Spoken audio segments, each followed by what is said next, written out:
Bob Kravitz of WTHR and WTHR.com with Armen and Levack on 104.5 The Team. Bob out of Indianapolis.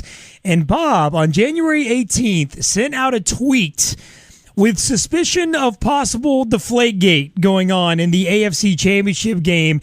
Bob, is there any way that you understood or had any kind of idea of the amount of reaction that would happen upon this tweet on that night? Well, I've broken some big stories before, but nothing quite this far-reaching. I knew it would be a story. Did I think it would ultimately end up with Tom Brady being suspended for a couple of games? Absolutely not. Did I think it would end with the Patriots being docked draft choices and fined $1 million? Absolutely not. I thought they would go in and determine or not determine whether the balls had been deflated. But I really, I never in the deepest recesses of my mind thought that they would actually pin it on anybody, specifically Brady, Jastrzemski, and McNally. No. Just take us through how it all came to pass, how you got the information and everything, because it's completely fascinating. You have officially put the sports world on its ear. Well, about sometime after the game, I'm going to guess around 10 o'clock, 10:30, I received not a tweet, but a text from somebody saying, "Call me, it's important." The person left his name, and I didn't see it. I left my phone up in the press box as I went down to work the locker room for my column and then do an hour TV post-game show. So about midnight, I got back up to the press box. I saw the text. I walked out to my car. I called the source. The source told me what was going on. I thought, you got to be kidding me. But then I texted another source to get it confirmed, and I was told, yes, this is going to be investigated. There is an investigation underway, and I tweeted it, and then pretty much spent the rest of the night watching Twitter blow up. Bob Kravitz, by the way, on Twitter, @BKravitz. You can follow him like a lot of the country has decided to do since Deflategate, as he broke the Deflategate story. Bob, had you heard of anything? You cover the Colts. Had you heard anything from the Colts side of things previously, that the Patriots deflate footballs, or was this out of the blue? No, totally out of the blue. Not a word about it. Apparently, they had suspicions for quite some time, and those suspicions were sort of confirmed, at least for the Colts, when in the earlier season game, Mike Adams had 2 interceptions on Tom Brady, and the equipment people thought that the balls felt a little bit flat. They then told Ryan Grigson and people in the higher reaches of the Colts organization that this was an issue. Then the Colts sent an email, I guess, or a letter to the league saying, hey, let's watch this closely. There might be something untoward going on. But frankly, I had absolutely no idea that this was even in the works. I was not aware of the letter they sent or that there was any suspicion based on the 2 Mike Adams interceptions of Tom Brady. Bob, as this thing unfolds, somehow in the city of Boston, the state of Massachusetts, you became a giant villain. Yes. What kind of things have happened since? What kind of backlash have you received? Well, it's mostly on Twitter. It's been relentless. Before, during, and even after now that they've been found guilty by the Wells report. That just seemed to get them even more fired up. What surprised me was that media people were actually trolling me, which really blew my mind. I thought, I'm pretty well respected. I've been doing this for over 30 years. Have never gotten a story wrong. I've had wrong opinions, God knows, but as far as, factually based stories, I've never gotten one wrong. So, to have my integrity questioned by people in my business, quite frankly, pissed me off to no end. Bob Kravitz of WTHR.com. He broke the Deflategate story. Bob, you mentioned those in our industry trolled you on Twitter, and that pissed you off to the fans. They're fans. They're fanatical. They're crazy. Did it ever get to a point where you were fearful of yourself or your family because of the threats or things that were thrown at you?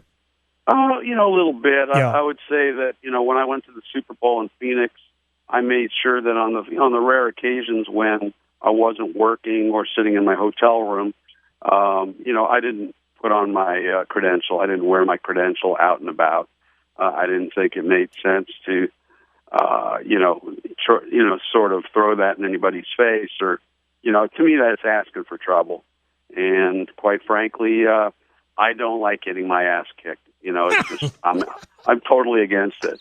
So that's fair. I'm a 55-year-old man and a heart attack survivor. So I really didn't want to get my butt kicked. So I tried to lay low, and it was funny. I was at I think I was at Hooters. There's a Hooters right across the street from the press center. I was dying for some chicken wings. So I go in there, and there's 5 Patriots fans screaming at each other about PSI and footballs and who could have done it and why they didn't do it and blah, blah, blah. And I thought, what the hell have I wrought? What have I done?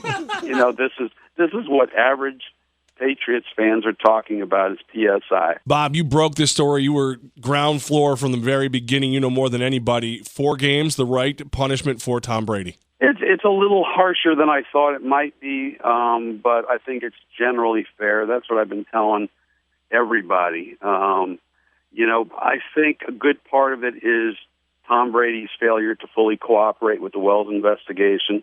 And I think part of the organizational discipline goes back to their priors. Their prior, I should say, singular, the fact that they did get popped for Spygate. So, I think 2 games for the act, 2 games for failing to comply with the Wells investigation, and then the other stuff, the lost draft choices and the $1 million fine, I think goes back to the fact that they have a prior on their record. Bob, you cover the Colts. What's been the reaction like from the Colts organization that you're hearing from within? Is this kind of like a D-Day with a little smirk on their face that they enjoy watching this, or what's been the thoughts in Indianapolis? I'm sure there's some private smirks, but they have said nothing publicly on the record or off the record. They have decided that they are going to maintain a low profile and let the league handle it as the league sees fit. They have said nothing off the record or on the record.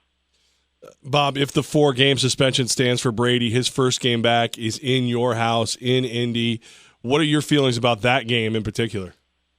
Well, first of all, I think this thing is going to be reduced. After appeal, I think it'll probably be reduced to 2 games. But if it is 4 games, I would suggest that Tom Brady will throw for 927 yards and 11 touchdowns. I think he's going to want it so bad. And his teammates, are going to want it so bad. I mean, they're angry. They're angry at the Colts. They're angry at the league. They're angry at everybody. So I will say this. Peyton Manning's return was a huge, huge, huge story here in Indianapolis a couple of years ago when he came back with the Broncos. I think nationally this will be an even bigger story, and I think the ratings for NBC will be absolutely through the roof. It may be the most watched game, non-Super Bowl game in the history of the NFL. I mean, how many of the fans are going to have deflate shirts and cheater stuff? Oh my God, it'll be out of control. People are already creating these Super Bowl rings with pressure gauges on them, and they've got one guy is selling a Bob Kravitz press pass.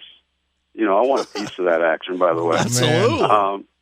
I think I deserve something, but it's going to be nuts. It's going to be people are going to be fired up now. They're going to be fired up. So I'm looking forward to that because there's nothing guys like me love more than juicy stories, and that's going to be a pretty juicy story. Bob, as far as those press passes go, the more of them that are out there, the safer you are. So just let them go. Let them get away. Exactly right. Well, at least we're not playing in New England this year, so that's good. God bless you.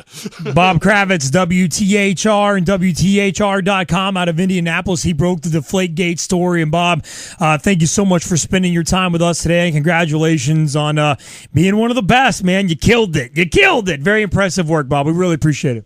I appreciate it, guys. Thanks for having me.